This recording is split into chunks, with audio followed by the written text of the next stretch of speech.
کے یہاں اسٹیج پر موجود تمام معزز قائدین، بزرگان ملت، میرے دوستوں، میرے بھائیوں، میری بہنوں،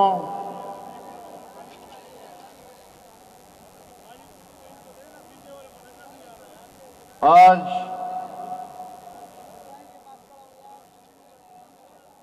ہم سب کے لیے جو اس اجتماع میں موجود ہیں، بڑی سعادت کی بات ہے کہ ہم ایسے لمحات میں اکٹھے ہیں جب ربیع الاول کا چاند بھی نظر آ گیا ہے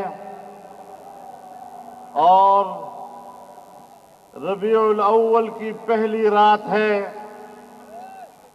سب مل کر اس مناسبت سے جناب رسول اللہ صلی اللہ علیہ وسلم کی حضور درود شریف پڑھ لیجیے۔ اللہم صلی علی سیدنا۔ یہ پاکستان عشاق رسول کا پاکستان ہے۔ یہاں ناموس رسالت پر، ان کی ختم نبوت پر، ان کے صحابہ کرام اور اہل بیت اطہار پر فدا ہونے والے لوگ موجود ہیں، اور یہاں پر حسین کے پیروکار موجود ہیں، جس نے کبھی بھی یزید کے اقتدار کو تسلیم نہیں کیا ہے۔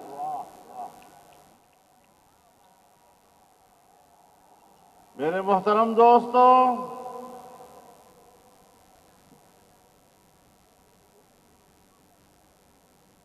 آج کی رات 18 اکتوبر ہمیں ان شہداء کی یاد دلا رہا ہے جب آپ محترمہ بے نظیر بھٹو صاحبہ کی استقبال کے لیے جمع تھے اور اس قافلے پر خودکش قاتلانہ حملہ کیا گیا، جس میں ان کے 200 سے زیادہ جانثار شہید ہوئے، سینکڑوں کی تعداد میں لوگ معذور ہو گئے۔ آج اس اجتماع کی وساطت سے میں ان تمام شہداء اور اس سانحہ میں متاثر ہونے والے لوگوں اور ان کے خاندانوں کے خدمت میں خراج عقیدت پیش کرتا ہوں۔ میں آج آپ کا وہ قرض بھی چکانا چاہتا ہوں جب اسی مہینے کے آخر میں یہاں کراچی سے ہم نے آزادی مارچ کا آغاز کیا تھا اور آپ نے نہایت خلوص کے ساتھ اور محبت کے ساتھ اور بھرپور یکجہتی کے ساتھ ہمیں کراچی سے صرف رخصت نہیں کیا، پورے سندھ میں تمام راستوں میں آپ نے ہمارا استقبال کیا، پنجاب کی سرزمین نے ہمارا استقبال کیا، اور اسلام آباد میں 14 دن تک تمام قائدین ہمارے ساتھ اسٹیج پر موجود رہے۔ آج مجھے موقع مل رہا ہے کہ میں آپ کا شکریہ ادا کروں اور آپ کا وہ حق ادا کر سکوں۔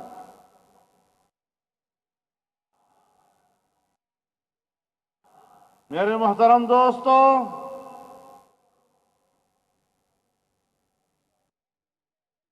پاکستان ڈیموکریٹک موومنٹ در حقیقت آزاد جمہوری فضاؤں کو بحال کرنا ہے۔ 2 سال سے ہم میدان کارزار میں ہیں۔ ہمیں مجبور کیا جا رہا ہے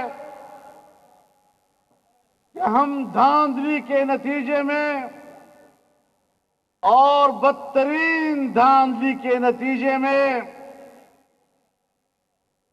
قائم کی ہوئی حکومت کو تسلیم کر لیں، لیکن تمام مراحل گزر گئے۔ ہمیں ڈرایا دھمکایا بھی گیا، ہمیں لالچ اور ترغیب بھی دی گئی، لیکن ہم نہ دھمکیوں سے مروب ہوئے، نہ کسی لالچ سے ہم متاثر ہوئے۔ آج بھی اپنے موقف پہ قائم ہیں اور علی اعلان کہتے ہیں کہ ہمیں یہ کٹ پتلی حکومت قبول نہیں ہے اور ہم اس کے ہاتھ پر بیعت کرنے کے لیے تیار نہیں ہیں۔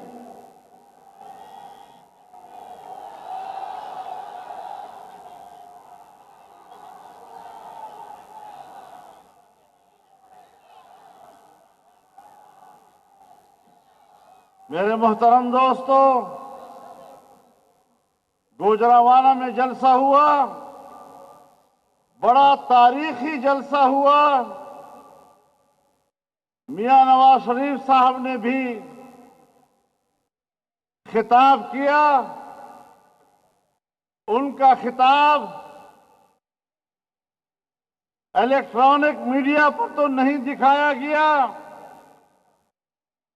لیکن ان کے کچھ حصوں پر۔ ناظرین، اس وقت پی ڈی ایم کے سربراہ مولانا فضل الرحمان کراچی میں ہونے والے پی ڈی ایم تحریک کے ذریعے دوسرے جلسے سے خطاب کر رہے ہیں۔ انہوں نے یوم شہدائے کارساز پر ہونے والے اس جلسے پر شہدائے کارساز اور اس سانحے کے متاثرین خاندانوں سے اظہار یکجہتی بھی کیا اور انہیں خراج عقیدت بھی پیش کیا۔ ان کا یہ کہنا ہے کہ ہمیں مجبور کیا جا رہا ہے کہ ہم بدترین دھاندلی کے نتیجے میں قائم کی گئی حکومت کو تسلیم کر لیں۔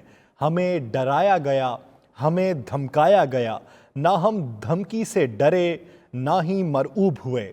ہم اعلان کرتے ہیں کہ ہمیں یہ کٹ پتلی حکومت قبول نہیں ہے اور نہ ہم اس کے ہاتھ پر بیعت کرنے کے حق میں ہیں۔ گوجرانوالہ میں تاریخی جلسہ ہوا اور اس رو میں جاتے ہوئے کہتا ہے کہ رات 8 بجے خواجہ آصف نے جنرل باجوہ کو فون کیا کہ میں ہار رہا ہوں، مجھے جتوا دو۔ تو باجوہ صاحب نے جتوا دیا۔ اس کا خیال نہیں آیا کہ میں انہی کے ہاتھوں سے کی گئی دھاندلی کا اعتراف کر رہا ہوں اور اس کی تصدیق کر رہا ہوں۔ مولانا فضل الرحمان اس وقت جلسہ عام سے خطاب کر رہے ہیں۔ ان کا یہ کہنا ہے یہ سعادت کی بات ہے، ہم ایسے لمحات میں اکٹھے ہوئے جب ربیع الاول کا چاند نظر آ گیا ہے۔ آج ربیع الاول کی پہلی رات ہے۔ میں کراچی والوں کو مبارکباد پیش کرتا ہوں اور آج جس دن کی مناسبت سے یہ جلسہ رکھا گیا، پاکستان پیپلز پارٹی ہر سال اس دن کو مناتی ہے۔ شہدائے کارساز کو سلام پیش کرتے ہیں، اس سانحے کے متاثرین کے خاندانوں کو خراج عقیدت پیش کرتے ہیں۔ محترم دوستو، تمام اکابرین نے صورتحال کا تفصیلی جائزہ پیش کیا، ہم جہد گفتگو کی، لیکن بنیادی بات یہ ہے کہ آج دنیا کی متمدن دنیا میں ریاستوں کی بقا کا دار و مدار اس کی اقتصادی اور معاشی قوت پر ہوتا ہے۔ جب مسلم لیگ اپنا آخری بجٹ پیش کر رہا تھا تو اس نے آنے والے سال کے لیے معاشی ترقی کا تخمینہ 5.5% لگایا تھا، اور اس سے اگلے سال انہوں نے سالانہ معاشی ترقی کا تخمینہ 6.5% لگایا تھا، اور حکومت ان نااہلوں کو ملی جو عوام کے نمائندے نہیں تھے، چوری کے ووٹ سے اسمبلی میں آئے تھے۔ پہلے سال کے بجٹ میں سالانہ معاشی ترقی کو 5.5% کے بجائے 1.8 پہ لے آئے، اور پھر جب اب دوسرا بجٹ پیش کرنے کو ملا تو اب تو 0.3 پر معیشت آ گئی۔ میں آج یہ بات اس لیے آپ سے کہنا چاہتا ہوں کہ جب معیشت تباہ ہوتی ہے، معیشت کی کشتی ڈوبتی ہے، تو پھر ریاستیں تبدیل ہو جاتی ہیں، ریاستیں اپنا وجود کھو بیٹھتی ہیں۔ سوویت یونین کی مثال سب دنیا کے سامنے ہے۔ آج بھی وہ دفاعی لحاظ سے سپر طاقت ہے، ویٹو پاور ہے، لیکن معاشی لحاظ سے جب وہ تباہ ہو گیا تو اپنا وجود برقرار نہیں رکھ سکا اور واپس رشین فیڈریشن کی طرف چلا گیا۔ یقین جانیے یہ لوگ جو یہاں بیٹھے ہیں یہ آج پاکستان کی بقا کی جنگ لڑ رہے ہیں، یہ پاکستان کے تحفظ کی جنگ لڑ رہے ہیں، پاکستان کے آئین کی تحفظ کی جنگ لڑ رہے ہیں۔ آئین نے جس جمہوریت کا تعین کیا ہے اس جمہوریت کی جنگ لڑ رہے ہیں۔ ناظرین، مولانا فضل الرحمان اس وقت کراچی میں پی ڈی ایم کے دوسرے جلسے سے خطاب کر رہے ہیں۔ مولانا سے پہلے بلاول بھٹو زرداری نے جلسے سے خطاب کیا، اور ان سے پہلے مریم نواز نے جلسے سے خطاب کیا ہے۔ اس وقت بہت سی جماعتوں کے مرکزی قائدین سٹیج پر موجود ہیں، جبکہ کارکنان کی بڑی تعداد اس وقت جلسہ گاہ میں موجود ہے، اور یہ مناظر آپ دیکھ سکتے ہیں۔ جلسہ گاہ سے بہت سے کارکنان واپسی کا راستہ اختیار کر چکے ہیں۔ پاکستانی ہوں، آپ بھی ایک پاکستانی ہیں، ہم سب کا اپنا ایک عزت نفس ہے، ہم اس ملک میں عزت نفس کے ساتھ جینا چاہتے ہیں۔ عزت نفس کو قربان کر کے ہم نے زندگی گزارنا نہیں سیکھا۔ میری نسبت برصغیر کے ان اسلاف اور ان اکابرین کے ساتھ ہے جنہوں نے 150 سال تک فرنگی استبداد کے خلاف آزادی کی جنگ لڑی ہے۔ 50,000 سے زیادہ علماء کرام سولیوں پہ لٹکائے گئے ہیں، اور جب جیلیں رک گئی تو سڑک کے کنارے درختوں پہ لٹکائے گئے۔ تمام مصیبتیں برداشت کی، لیکن آزادی کا علم بلند رکھا تھا۔ ہم ان کے وارث ہیں، اور انشاءاللہ پاکستان کے عوام کو حقیقی آزادی سے ہمکنار کرنے کا یہ علم سر بلند رہے گا، اور یہ سفر جاری رہے گا، اور یہ منزل ہم حاصل کر کے رہیں گے۔ میرے محترم دوستو، آپ خود اندازہ لگائیں،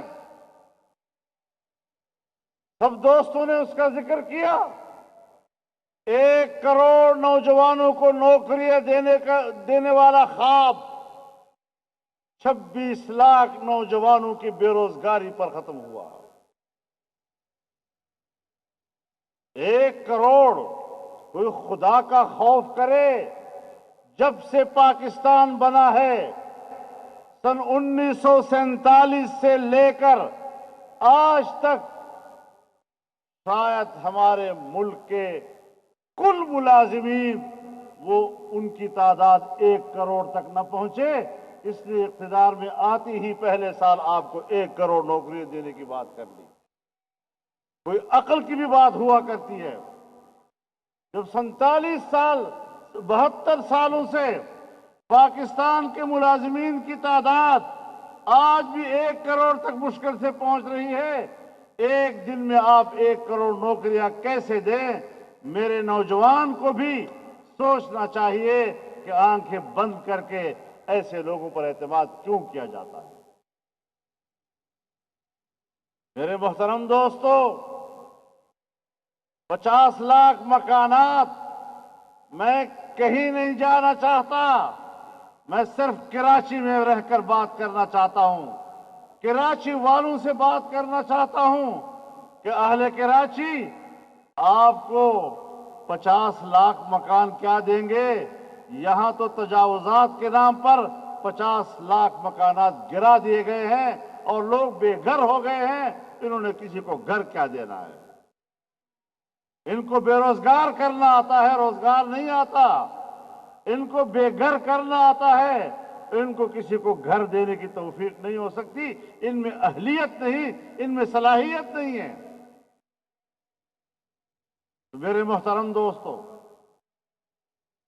آج ان حالات میں جبکہ ایک غریب آدمی کی قوت خرید جواب دے چکی ہے اور وہ اس قابل نہیں رہا کہ وہ بازار جا کر اس مہنگائی میں اپنے بچوں کے لیے راشن خرید کر گھر لا سکے.